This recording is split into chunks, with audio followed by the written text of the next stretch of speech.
My first taste of the violin would have been in the womb. My mother was a violinist and my father a violist, and they met in the orchestra in Istanbul, so I heard the violin from before I was born.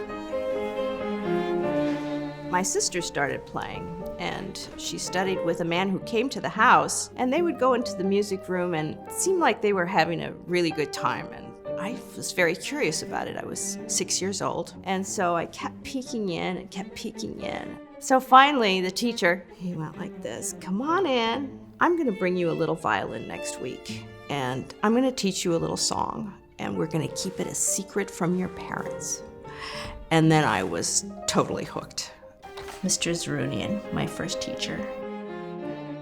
At the end of a couple of weeks, I had my performance in front of my family, and my father thought it was the cutest thing he'd ever seen. And my mother she was a little more skeptical and said something like, "Don't bother with her, don't waste your time. All she wants to do is go out and play softball with the boys. She's a tomboy." I was a little bit rebellious as a kid. I hated practicing, but my sister either didn't hate it or she just did it because she was so studious.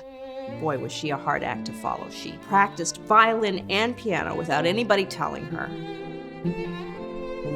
I had no desire to practice, so little desire that one time I looked inside my violin and I saw this piece of wood that went from the top to the bottom, and I said, "Well, I wonder what that is. Maybe if I knock it down, I won't have to practice." And so I stuck a pencil in my violin and I knocked the sound post down. And I took it to my mom. I said, "Something happened." And she looked inside and she was horrified that the sound post had fallen down. "Oh my gosh, we have to go to the violin shop, but it's Friday and it's closed and you won't be able to practice until Monday." And I was like, "Oh, that's really sad. That's too bad." My sister may have been a hard act to follow, but I did follow her in choice of teachers and all the way up till our choice of schools. And I came to New York to study with the great Ivan Galamian. Obviously, he was the right teacher for my sister because she's great and she studied with him for 8 years. But I was looking for something more, and I had a sort of aha moment in the Tchaikovsky violin concerto. If you studied with Galamian, you always got the fingerings and the bowings from a previous student who had studied it. And so I got the music and I copied all the fingerings and the bowings, and some of them I didn't really think were good for me. I knew that he wouldn't be happy about it, but I did practice it hard so that I could nail it in my lesson. And nail it I did, but then I heard Mr. G tapping on his stand saying, "That's the wrong fingering."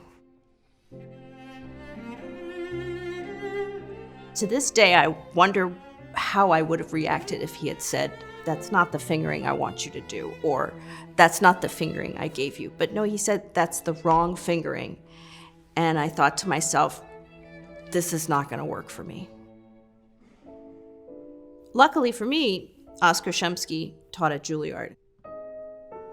I knew that was the kind of musician and violinist that I wanted to study with. And this is the man that made me passionate about music. My dear teacher. I remember my first lesson with Mr. Shumsky, and he said, "Bring me the Saint-Saëns Rondo Capriccioso next week." I said, "Okay, who has the fingerings and the bowings?" And he looked at me like, "What planet are you from?"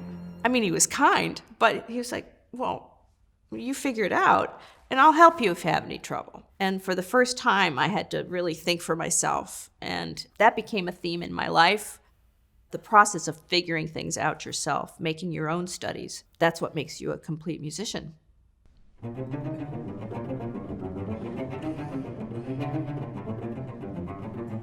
I was very fortunate to have some important breaks musically and career-wise. The first of those was Tashi, a sort of groundbreaking group that was formed to play the Messiaen Quartet for the end of time. This was a really important opportunity for me. It was my first real professional experience. Around the same time, I met the founder of the Chamber Music Society, Charles Wadsworth, who never had any prejudice against young people. He just liked you, liked your playing and he hired you, and he did for me, and that was a great opportunity. Playing with the likes of Peter Serkin and Fred Sherry and Richard Stoltzman and Jamie Laredo at the Chamber Music Society, Walter Trampler, Leslie Parnas, all the great players that I was able to work with at such a young age. That really fed my musical appetite and really taught me so much about chamber music and about the world, really. Here I am at my age, still learning from my colleagues. It's like having the best teachers.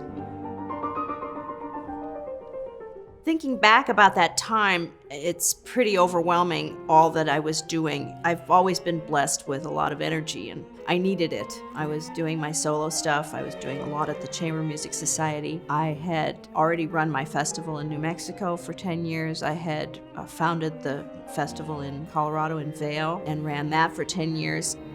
As if that wasn't enough, I was presented with an opportunity that there was just no way I could say no, and that was the opportunity to play in the Beaux-Arts Trio. I had no business adding anything more, and I did have to give up some things in order to play in the Beaux-Arts Trio. And of course, if I had it to do over again, I would do exactly the same thing. So I played in the Beaux-Arts Trio for 6 years, about 100 concerts a year, all over the world, and playing the great repertoire with great musicians, Menachem Pressler and Peter Wiley. Where are we gonna go to have turkey on Thanksgiving? It was sort of like a superhuman life, and so some things had to give. Pete and I left the Beaux-Arts Trio at the same time and decided we still wanted to play together. And so we formed our piano quartet with my husband, Steve Tenenbaum, and our favorite pianist, Anne-Marie McDermott. This group provided a contrast for me in my life because while the Beaux-Arts Trio was an amazing career, Opus One provided something for me which was more important to me, which was a group that was born of friendship, of love, and of a desire to play together. Who's going for a Yay!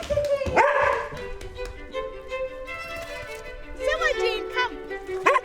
The pattern in my life has been that some things have just presented themselves, even if they weren't part of a plan.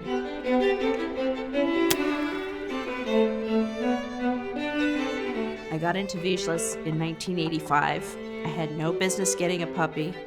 It was a terrible idea, but I did it, and I will never regret it.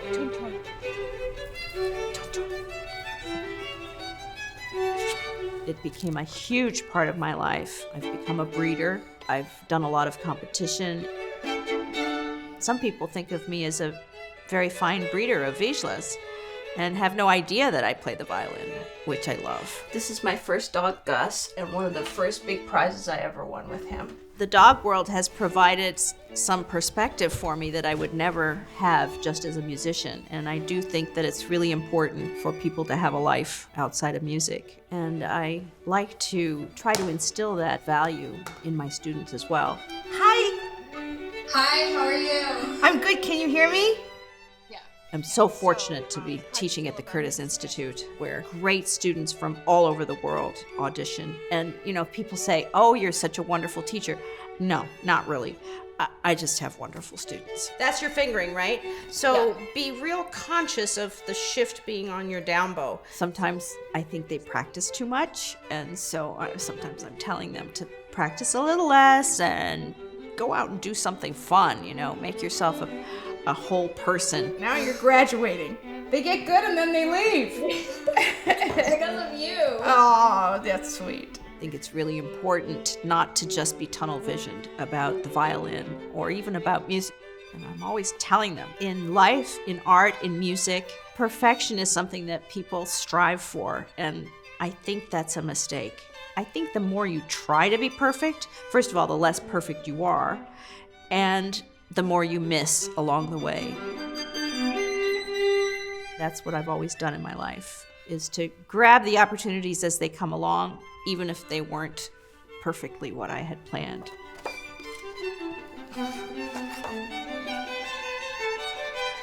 It's much more important for me to be passionate and individual about what I do and the way that I play and the way that I run my life. So I've given up the perfect thing.